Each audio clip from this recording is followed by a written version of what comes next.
Hello my dear students, আজকে আমরা যেটা নিয়ে আলোচনা করব আজকে বীজগণিতের যোগফল কি করে আমরা বীজগণিতের যোগ করতে পারবো সে নিয়ে আমরা বিশদ আলোচনা করব। ছাত্রছাত্রীদের উদ্দেশ্যে বলছি, তোমরা খুব যত্ন সহকারে ক্লাসটা দেখবে। আশা করছি তোমাদের যোগে কোনো সমস্যা থাকবে না। আবার একবার বলছি, খুব যত্ন সহকারে দেখবে। দেখো, যোগ করতে গেলে পরে আমাদের যে বিষয়টা সবচেয়ে মাথায় রাখতে হবে সেটা হচ্ছে সমচিহ্ন আর অসমচিহ্ন। এই দুটো বিষয়কে আমাদের যোগের মধ্যে আনতে হবে। ধরো, প্রথমে আমি এমনি আমাদের সংখ্যা দিয়ে দেখাই। ধরো, আমাকে অঙ্কে যোগ করতে দিয়েছে +3, তার সঙ্গে যোগ করতে দিয়েছে -6, এটা দিয়েছে।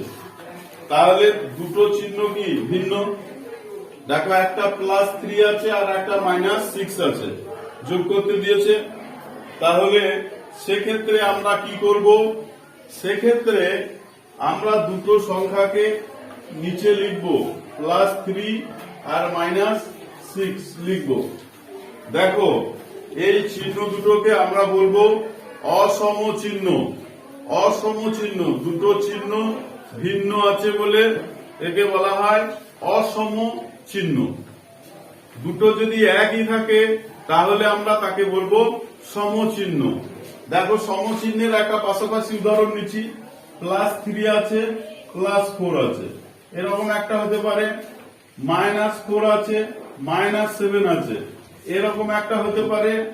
আবার একটা ধরো -7 আছে, +2 আছে, এরকম একটা হতে পারে। 4 রকমের দেখো আমাদের কাছে প্রবাবিলিটি আসতে পারে, 4 রকমের। প্রথমে প্লাস আছে, পরে মাইনাস আছে। দেখো, এই দুটো হচ্ছে অসম চিহ্ন।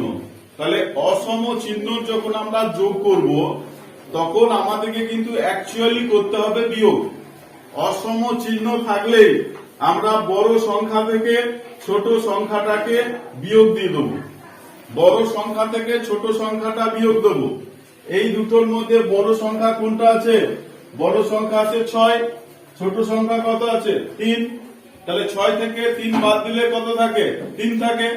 তাহলে তুমি 3 বসিয়ে দাও আর বড় সংখ্যার চিহ্নটা বসিয়ে দাও। বড় সংখ্যার চিহ্ন কত? -3 হবে। অসম চিহ্নের যখন আমরা যোগ করব তখন আমরা হিসাবে বিয়োগ করব। অসম চিহ্নের যখন আমরা যোগ করব, অসম চিহ্ন কাকে বললাম? দেখো, প্লাস মাইনাস থাকবে, একটাতে প্লাস আছে, একটাতে মাইনাস আছে, সেই চিহ্নকে আমরা বলবো অসম চিহ্ন। এই অসম চিহ্নের যখন আমরা যোগ করব তখন করব আমরা বিয়োগ। আমরা যোগের অঙ্ক করছি কিন্তু আসলে করব বিয়োগ। দেখো, এটা অসম চিহ্ন, +3 আর -6 দুটো অসম চিহ্ন, ভিন্ন চিহ্ন হলেই অসম চিহ্ন। তাহলে সেখানে 6 থেকে 3 বাদ দিয়ে 3 করলাম, বিয়োগ করে দিলাম, করছি যোগ, কিন্তু আমরা অঙ্কে করব বিয়োগ। তাহলে 6 থেকে 3 বাদ দিলে কি হলো? 3 হলো। আর বড় সংখ্যা যেটা থাকবে ওর মধ্যে তার চিহ্নটা বসিয়ে দেবো। তাহলে বড় সংখ্যা তো 6, তার চিহ্ন কত আছে? মাইনাস, তাহলে মাইনাস হবে। ক্লিয়ার করতে পারলাম? বা আর এক রকম ভাবে তোমরা ভাবতে পারো, +3 মানে তোমার কাছে 3 টাকা আছে, -6 মানে 6 টাকা ধার আছে। +3 তোমার কাছে 3 টাকা আছে, -6 মানে 6 টাকা তোমার ধার আছে। তাহলে তুমি ধারটা শোধ করো। তাহলে 3 টাকা দিয়ে তো আর 6 টাকা ধার শোধ হবে না। তুমি 3 টাকা দিয়ে দিলে, তাহলে দোকানে আর কত ধার থাকবে? 3 টাকা। তাহলে ধারের চিহ্ন হচ্ছে মাইনাস। আমার কাছে প্লাস মানে আছে আর মাইনাস মানে হচ্ছে ধার। তাহলে তোমার এখানে দেখো, +3 মানে 3 টাকা আছে, -6 মানে 6 টাকা ধার। তাহলে আমি 3 টাকা দিয়ে 6 টাকা ধার শোধ করতে গেলাম, কিন্তু আমার ধার 3 টাকা থেকেই যায়। 3 টাকা থেকে ধার থেকে গেলে ধারের চিহ্ন হচ্ছে মাইনাস। ঠিক আছে? এইভাবে আমরা তোমার যোগ করব। এবার দেখো, সমচিহ্ন যদি হয়, সমচিহ্ন হচ্ছে দুটোই একই চিহ্ন, চিহ্ন দুটো একই থাকবে, তাদেরকে আমরা বলবো সমচিহ্ন। সমচিহ্নতে দেখো যেমন যোগ তেমনি যোগ করে দেবো। তাহলে 3 আর 4 কত 7, তাহলে 7 লিখে দেবো, এদের চিহ্ন হচ্ছে 7। সমচিহ্নর বেলায় যোগ করে দেবো, যা চিহ্ন আছে সেই চিহ্ন বসিয়ে দেবো। আবার এই দেখো মাইনাস চিহ্ন থাকলে এটা তো সমচিহ্নই, একই চিহ্ন তো, একই চিহ্ন। তাহলে -4 আছে -7 আছে, যোগ করে দাও 11, তাদের চিহ্ন যেটা সেটা বসে যাবে। একই চিহ্ন যদি থাকে আমরা যোগ করে দেবো, নিয়ে সেই চিহ্নটা বসিয়ে দেবো। আমাদের যখন অসম চিহ্ন আছে তখন কিন্তু বিয়োগ করতে হবে। আর দেখো আবার লাস্টে আছে কি অসম চিহ্ন, অসম চিহ্ন আছে, তাহলে অসম চিহ্নতে এখানে -7 মানে কত 7 টাকা ধার, +2 মানে কত 2 টাকা আছে, তাহলে 7 টাকা ধার আছে, 2 টাকা আছে, তুমি ধারকে শোধ করো, তাহলে 5 টাকা ধার থেকে যাবে। বা আলাদা চিহ্ন হলে কি বলেছি বিয়োগ করতে হবে, অসম চিহ্ন হলে বিয়োগ করতে হবে। তাহলে 7 থেকে 2 বিয়োগ করলে কত হয় 5 হয়। আর এদের মধ্যে বড় সংখ্যা কে 7, তাহলে 7 এর চিহ্নটা বসে যায়, তাহলে বড় সংখ্যার চিহ্নটা বসে যায়। ওইভাবে যদি ভাবতে পারো ধার আছে, এভাবেও তোমরা করতে পারো। -7 মানে 7 টাকা ধার আছে, +2 মানে 2 টাকা আছে, তাহলে 2 টাকা দিয়ে তুমি 7 টাকাকে যখন শোধ করতে যাচ্ছ, শোধ তো হবে না, 2 টাকা দিলে আমার এখনো 5 টাকা ধার থেকে যাবে, তাহলে ধারের চিহ্ন হচ্ছে মাইনাস, তাহলে আমার 5। এইভাবে 4 রকমের তোমাদের আছে, 4 রকমের অঙ্ক নিয়ে আমরা এই যোগ বিয়োগ আছে, এই একটা প্লাস মাইনাস দিয়ে দুটো অসম চিহ্ন আর দুটো সমচিহ্ন থাকবে। সমচিহ্ন থাকলে যেমন চিহ্ন থাকবে সেই চিহ্ন বসাবো, যোগ করে দেবো আমরা। আর অসম চিহ্ন হলে সেক্ষেত্রে আমরা বিয়োগ করব এবং বড় সংখ্যার চিহ্নটাকে বসাবো। এইটা গেল শুধু সিম্পল অঙ্ক। এবার যদি ধরো 2 বা ততোধিক পদ দিয়ে আমাদের অঙ্ক দেয়, বা এক্স ওয়াই দিয়ে অঙ্ক দেবে। এবার দেখো একটা অঙ্ক দিয়েছে আমাদের 2x + 3y, তার সঙ্গে দিয়েছে x - 2y, এইটা দিয়েছে, দুটো পদের আমাদেরকে দিয়েছে। তাহলে এই দুটো যোগ করতে হবে। তাহলে 2x + 3y সব সময় যোগের একই সমজাতীয় রাশি, যেগুলো সদৃশ্য রাশি বলা হয়। যাদের সবার মধ্যে x আছে সেগুলো হচ্ছে সদৃশ্য, সবার মধ্যে y আছে সেগুলো হচ্ছে y এর সদৃশ্য, xy সব xy আছে যেগুলোতে সেগুলো হচ্ছে xy এর সদৃশ্য, সেগুলোকে সদৃশ্য পদ বলা হয়। তাহলে এখানে দেখো এখানে x এর সদৃশ্য, এখানে x আছে, আর এই y এর সদৃশ্য পদ এটা, তাহলে -2y আছে। তাহলে এখানে দিলাম, এবার যোগ করব, কোন সংখ্যার চিহ্ন কিছু নাই মানে হচ্ছে প্লাস, সেটা আমি দিয়ে দিলাম। তাহলে এখানে দেখো দুটো একই চিহ্ন, একই চিহ্ন আগে আমরা শিখেলাম, তাহলে একই চিহ্ন বসে যাবে। আর যোগ করে দেবো 2x, আর এটা কিছু নাই মানে 1 আছে, 2x আর 1x, তাহলে কত x হবে 3x হবে, 2x আর 1x 3x হবে, আর একই চিহ্ন বললে যোগ হয়ে গেল। এবার এখানে দেখো কিন্তু ভিন্ন চিহ্ন, অসম চিহ্ন। অসম চিহ্ন করলে কি বলেছি বিয়োগ করতে হয়, 3 থেকে 2 বাদ দিলে কত হয় 1 y হয় নাকি? বড় সংখ্যা কোনটা 3, তার চিহ্নটা বসে যায়। বা তুমি এমনি করে ভাবতে পারো 3টে y তোমার কাছে আছে, 2টো y তুমি ধার করেছো, 2টো ধার করেছি আর 3টে আছে, তাহলে তুমি যদি 3 ধার শোধ করে দাও তোমার কাছে এখনো একটা y থাকবে, থাকবে না? তার জন্য +1y। এবার 1 লেখার প্রয়োজন হয় না, 1 কখনো আমরা লিখবো না, 1y মানেই 1y, হ্যাঁ, তার জন্য 1 লেখার কোনো প্রয়োজন হয় না। বুঝাতে পারলাম? এইবার যদি ধরো 3 লাইনে থাকে, এইটা বাদ দিয়ে আবার ধরো থাকে 4x - 9y, এটা বাদ দিয়ে একটা যোগ তো দিতেও পারে, তাহলে সেক্ষেত্রে আমাদের আবার দেখো আর একটা লাইন বাড়বে, তাহলে 4x মানে প্লাস 4x মাইনাস 9y হচ্ছে। দেখো এটা করতে হবে। তাহলে দেখো এইটা কিন্তু সব একই চিহ্ন, এটার কোনো সমস্যা নাই। তাহলে একই চিহ্ন হলে চিহ্ন বসিয়ে দাও। 4 4 আর 2 6 আর এই দেখো 1, তাহলে 7x হচ্ছে এটা। এবারে দেখো এইখানে দেখো, তাহলে আমার দুটো y ধার আর 9টা y ধার, তাহলে ধার কটা? 11টা। আছে কটা আমার কাছে? 3টে। 11টা ধার আছে আর আছে কটা? 3টে। তাহলে 3টে একটু শোধ দাও। তাহলে 11টা কি শোধ যাবে? 11টা y ধার আছে আর আমার কাছে আছে 3টে y, তাহলে 3টে y আমি দিয়ে দিলাম। তাহলে 8টা y কিন্তু আমার ধার থেকেই যাবে। 11 টাকা যদি আমার ধার থাকে, 3 টাকা যদি আমি শোধ দিই, তাহলে আমার 8 টাকা কিন্তু ধার থেকেই যাবে। তাহলে ধারের চিহ্ন কি? মাইনাস। তাহলে 8y। পরিষ্কার? বুঝলে তোমরা? এবার দেখো আর একটা অঙ্ক। এবারে যদি 3 পদাওয়ালা দিই, x আর y আছে, এবার x y z এর দেবো আমরা। এরকম যদি আমরা অঙ্ক করি,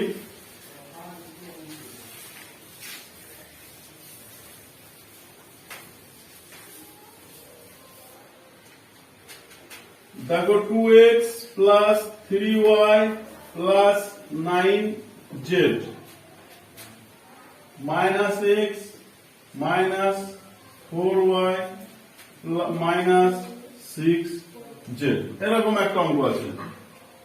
তাহলে সেক্ষেত্রে আমরা কি করব? দেখো 2x plus 3y plus 9z দিলাম। এবার দেখো মাইনাস x আছে, মাইনাস 4y আছে, মাইনাস 6z আছে, দিলাম। সব একই, যেগুলো রাশি এক জাতীয় রাশির নিচে নিচে লিখে দিলাম। এবার এটা কিছু নয়, মানে প্লাস আছে। তাহলে দেখো এখানে অসম চিহ্ন চলে এলো, এলো না? তাহলে প্লাস 2x মানে দুটো x তোমার কাছে আছে আর একটা ধার করেছো, তাহলে ধার শোধ দিলে একটা x থাকবে, তাই তো? একটা x থাকবে, তাহলে থাকার চিহ্ন হচ্ছে প্লাস, তাহলে x। এবারে দেখো 3টে y তোমার কাছে আছে আর ধার করেছো কটা y? 4টে। 3টে আছে আর ধার করেছো কটা? 4টে। তাহলে 4টে ধার তো আর 3টে দিয়ে শোধ হবে না, তাহলে একটা ধার থেকেই যাবে, যাবে না? আমার 4টে ধার y ধার আছে, আমার কাছে 3টে y আছে, আমি শোধ করতে গেলাম, একটা y কিন্তু আমার ধার থেকেই যাবে। তাহলে ধারের চিহ্ন মাইনাস y হবে, এক লেখার প্রয়োজন হয় না। আর দেখো 9টা z আছে আমার কাছে, 6টা আমি ধার করেছি, তাহলে আমার কাছে আছে বেশি, ধারের চেয়ে আমার আছে বেশি। তাহলে 9টা থেকে 6টা দিয়ে আমি শোধ করে দিলাম, তাহলে আমার 3টে z কিন্তু আমার কাছেই থাকবে, তাহলে প্লাস 3z। ঠিক আছে? এইভাবে আমরা যে অঙ্ক দেবে। আবার দেখো এটা শেষ হয়ে গেল, যদি 3 লাইনে দেয়, আবার একটা দিলে ধরো 2x minus y minus 9z, এরকম দিতে পারে। আর একটা লাইন তখন বেড়ে গেল, এখানে লাইনটা বাড়িয়ে দিলাম। দেখো 2x আছে, তাহলে প্লাস 2x দিয়ে দাও, মাইনাস y আছে, মাইনাস y দাও, মাইনাস 9z বসিয়ে দাও, হলো? তাহলে দেখো এবারে আছে কটা? দুটো আর দুটো। কটা আছে তোমার কাছে? 4টে আছে। এই দেখো প্লাস 2x মানে দুটো x আছে, আবার এই দুটো x আমার কাছে হলো, তাহলে কটা x হলো? 4টে। ধার করেছি কটা? একটা। তাহলে ধার শোধ দিয়ে দিলাম, 4টে আছে, একটা ধার শোধ করলাম, তাহলে তো 3টে থাকবে, তাহলে প্লাস 3x হলো। দেখো 4টে ধার আর একটা ধার, মোট ধার কটা? 5টা। আছে কটা আমার কাছে? 3টি। তাহলে 5টা ধার 3টে আছে, যেটা আছে সেটা দিয়ে আমি শোধ দিলাম, তাহলে কিন্তু আমার থাকবে কটা? দুটো। দেখো ধার থেকেই যাবে, 4 আর 1 5টা ধার আমার কাছে আছে 3টে। 3টে y আমার কাছে আছে আর আমি ধার করেছি 5টা, তাহলে ধারটা যখন আমি শোধ করে দিলাম, তখন দুটো ধার কিন্তু আমার থেকেই যাবে, হলো? তারপরে দেখো 9টা z আমার কাছে আছে, আর আমি ধার করেছি কটা, এদের 9টা। এই 9টা ধার আর 9টা আছে, এগুলো তাহলে শেষ হয়ে গেল, ওগুলোর মধ্যে কিছু থাকলো না। যটা ধার আর যটা আছে সেগুলো বাদ চলে গেল, তাহলে এখানে বাকি থাকলে কত, -6z। দেখো 9টা জেড আমার কাছে আছে আর 9টা ধার, ও দুটো তাহলে বাদ দিয়ে দিলাম, তাহলে বাকি পড়ে থাকলো -6z বসিয়ে দিলাম। এইভাবে আমরা যোগের অঙ্ক করতে পারবো। আবার দেখো আর এক ধরনের যোগ, x square xy z square y square এরকম দিয়ে যদি অঙ্ক দেয় তাহলেও আমাদেরকে করতে হবে। আর একটা ওরকম দেখো দেখিয়ে দিচ্ছি।